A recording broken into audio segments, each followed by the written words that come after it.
चीनी अब तक के अपने उच्चतम स्तर पर है, लेकिन जिस तरह से पिछले एक महीने में चीनी के दाम बढ़ रहे हैं, उससे लोग ये सोचने पर मजबूर हो गए हैं कि आम ज़रूरत की चीज़ों में शामिल चीनी क्या कभी सस्ती हो पाएगी और इतनी तेज़ी से चीनी के दाम आसमान आखिर क्यों छू रहे हैं। आज हम इसी पर बात करेंगे। नमस्कार, मैं हूं आपके साथ हेमंत कुमार।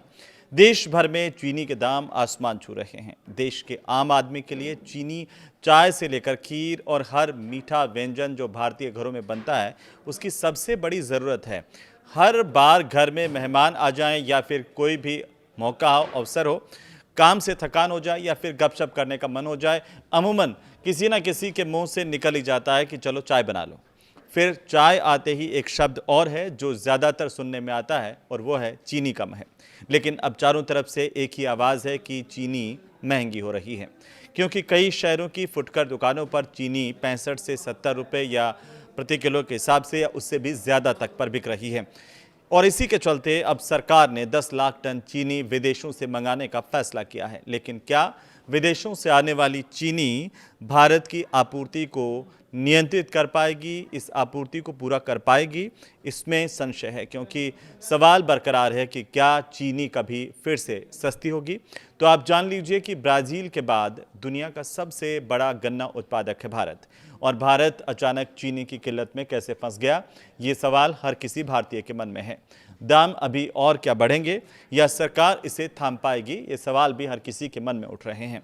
तो सवाल इस बात को लेकर के भी है कि चीनी के दाम पिछले दिनों में आखिर कितने बढ़े हैं कि हाहाकार मच गया। जवाब यही है कि चीनी के दाम करीब 2 साल से स्थिर बने हुए थे, लेकिन जून 2026 से चीनी की कीमतें अचानक से बढ़ने लगी और फिर चाय के प्याले में भी तूफान आ गया।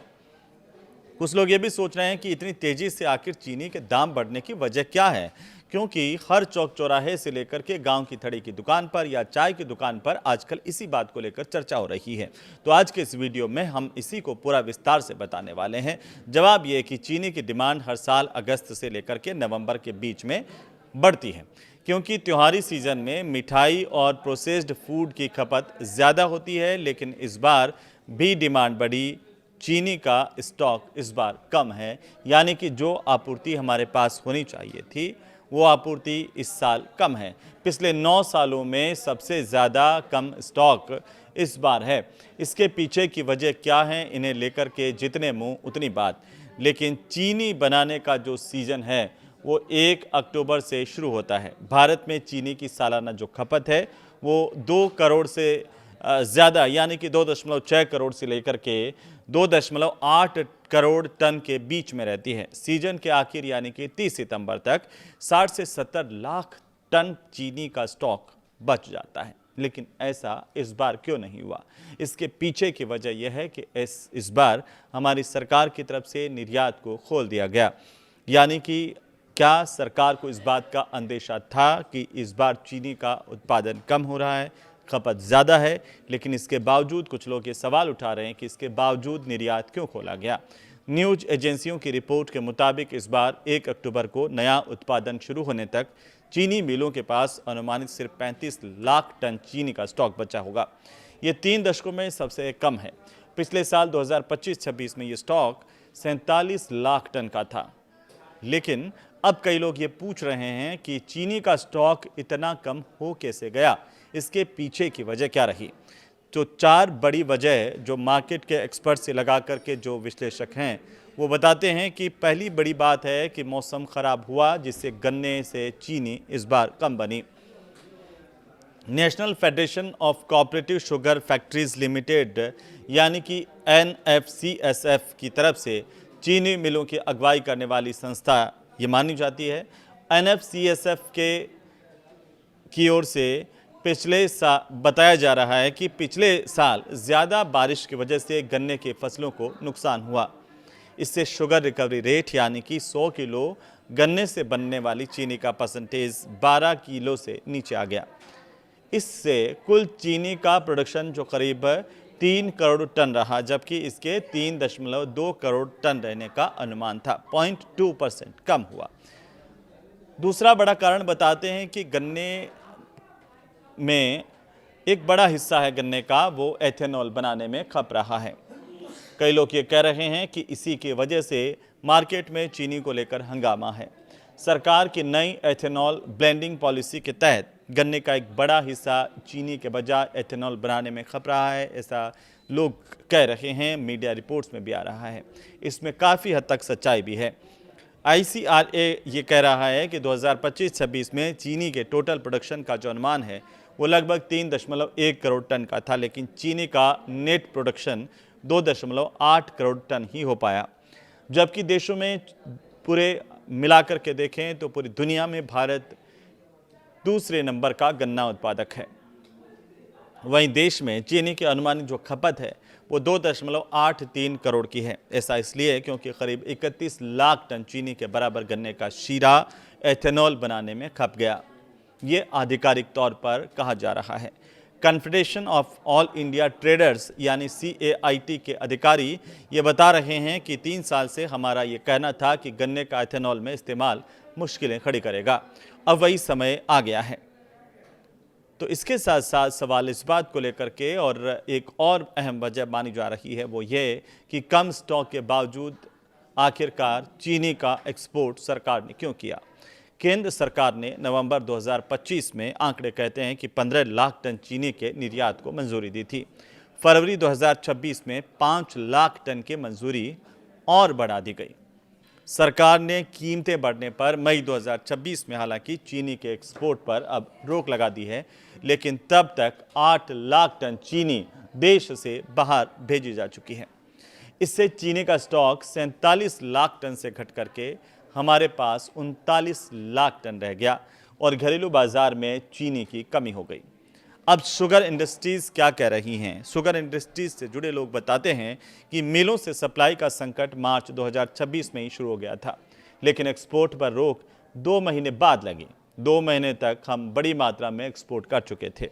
साफ है कि कोई सिस्टम को गुमराह कर रहा था कि चीनी का स्टॉक पर्याप्त है, जबकि असल में टोटल प्रोडक्शन खपत के बराबर भी नहीं था। क्या ये एक बड़ी गलती थी या फिर भूलवश ऐसा हो रहा था, या इसे लेकर के सरकार संजीदा नहीं थी? इस पर अलग अलग लोगों की अलग अलग राय है। तो साथ ही चौथा जो सबसे बड़ा कारण है चीनी की कमी का, वो ये माना जा रहा है कि त्योहारी सीजन जब भी आता है तो जमाखोर सक्रिय हो जाते हैं। चाहे गणेश चतुर्थी हो, दिवाली जैसे त्यौहार हो, या फिर अगस्त से नवंबर तक मिठाइयों के कन्फेक्शनरी की खपत बढ़ जाती है। मिठाइयाँ और कन्फेक्शनरी जो जिस तरीके से बढ़ती है, उससे भी एक बड़ा हिस्सा इसमें जाता है।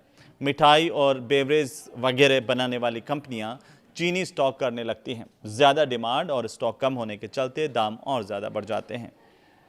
तो वहीं एक और सवाल सामने आता है, वो ये कि क्या आगे और दाम बढ़ सकते हैं? अब इन सब परिस्थितियों को जानने के बाद हम कह सकते हैं कि हाँ, चीनी की कीमत अभी और बढ़ सकती है। थोक व्यापारी जो कारण बता रहे हैं, इसका जो वजह बता रहे हैं वो ये है कि त्योहारी सीजन से पहले मांग में तेजी के चलते चीनी मिलें सप्लाई रोक रही हैं। मिलें स्टॉक को धीरे धीरे रिलीज कर रही हैं क्योंकि उन्हें कीमतों में और बढ़ोतरी की उम्मीद है। इंडस्ट्री से जुड़े लोग ये बताते हैं कि देश में चीनी का 6 लाख टन का मानक क्लोजिंग स्टॉक होना चाहिए। ये 3 महीने की खपत के बराबर है। हालांकि 1 अक्टूबर 2026 से शुरू होने वाले नए सीजन में ज़रूरी स्टॉक इससे कम हो सकता है। तो नवंबर में मिलें गन्ने की नई फसल की पेराई शुरू कर देंगी। इसके बाद ही सप्लाई में सुधार होगा। तब तक बाजार इसी मौजूदा स्टॉक पर ही निर्भर रहने वाला है। इससे कुछ कीमतें और बढ़ सकती है जो आपकी उम्मीदों से परे हो सकती हैं। अब इस बात को लेकर के सवाल है कि सरकार इसे कंट्रोल करने के लिए आखिर क्या कदम उठा रही है। तो इस बात का साधारण सा जवाब है जो सरकार की तरफ से बताया है कि सरकार ने 20 अगस्त 2026 को कीमतें कंट्रोल करने के लिए 4 बड़े कदम उठाए, जिनमें पहला ये कि खरीदारों के लिए स्टॉक लिमिट आदि की गई है। महीने में 10 टन से ज़्यादा चीनी इस्तेमाल करने वाले बड़े थोक खरीदार जैसे मिठाई और बेवरेज बनाने वाली कंपनियों के लिए 15 दिन की स्टॉक लिमिट तय की गई है। यानी अगर कोई थोक खरीदार चीनी की 1 क्विंटल की बोरी खरीदे तो 10 टन में 100 बोरियां होती हैं, लेकिन अब वह 1 महीने में 50 बोरी का ही स्टॉक रख सकते हैं। बड़े सप्लायर्स के लिए भी सरकार ने लिमिट तय की है, जिनमें चीनी के बड़े सप्लायर और डीलर जो खुद चीनी इस्तेमाल नहीं करते हैं वो भी अब अधिकतम 4000 क्विंटल यानी करीब 4000 बोरी से ज़्यादा स्टॉक जमा नहीं कर सकते हैं। अब आती है बात मिलों की।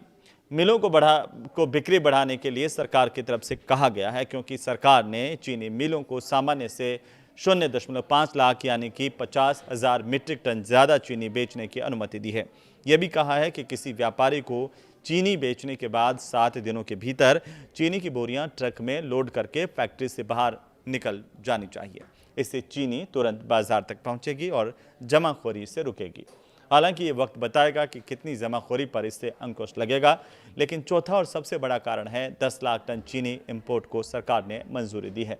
इस लिहाज से सरकारी सूत्र कह रहे हैं कि आने वाले दिनों में चीनी सप्लाई को लेकर के सामान्य स्थितियां पैदा की जाएंगी।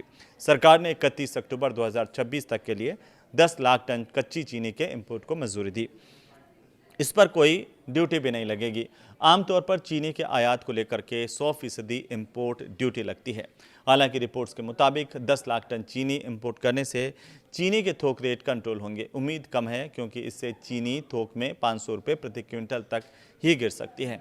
रिपोर्ट्स ये कह रही हैं कि सरकार इस पेराई के सीजन में शीरे को एथेनॉल के बजाय पूरी तरह चीनी के प्रोडक्शन में लगाने का भी निर्देश दे सकती है।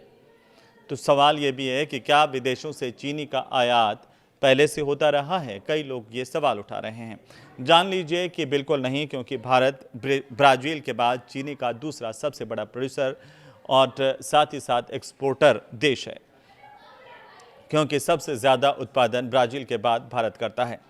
2021-22 में भारत की तरफ से रिकॉर्ड तोड़ 1.1 करोड़ टन चीनी एक्सपोर्ट की गई, लेकिन बीते कुछ सालों में ये लगातार घट रहा है। घरेलू सप्लाई पर संकट हो तो सरकार ब्राज़ील जैसे देशों से कच्ची चीनी मंगवाती है और उसे घरेलू मिलों में रिफाइन करके बाजार में उतारती है। 10 साल पहले आखिरी बार 2017 में 24 लाख टन चीनी आयात की गई थी। अब सरकार कच्ची चीनी आयात करने की कोशिश में है। नवंबर से पहले पर्याप्त मात्रा में इस तरह की चीनी मिलने की संभावनाएं बेहद कम है, क्योंकि इसका निर्यात बहुत ही कम देश करते हैं। और ऐसे में आने वाले दिनों में चीनी के दाम क्या नीचे आएंगे, ये सवाल बरकरार है। कोई ये भी कह सकता है कि क्या चीनी फिर से सामान्य रेटों पर बिकेगी, या कई लोग ये सोच रहे हैं कि क्या चीनी कभी कौड़ियों के भाव भी बिकेगी।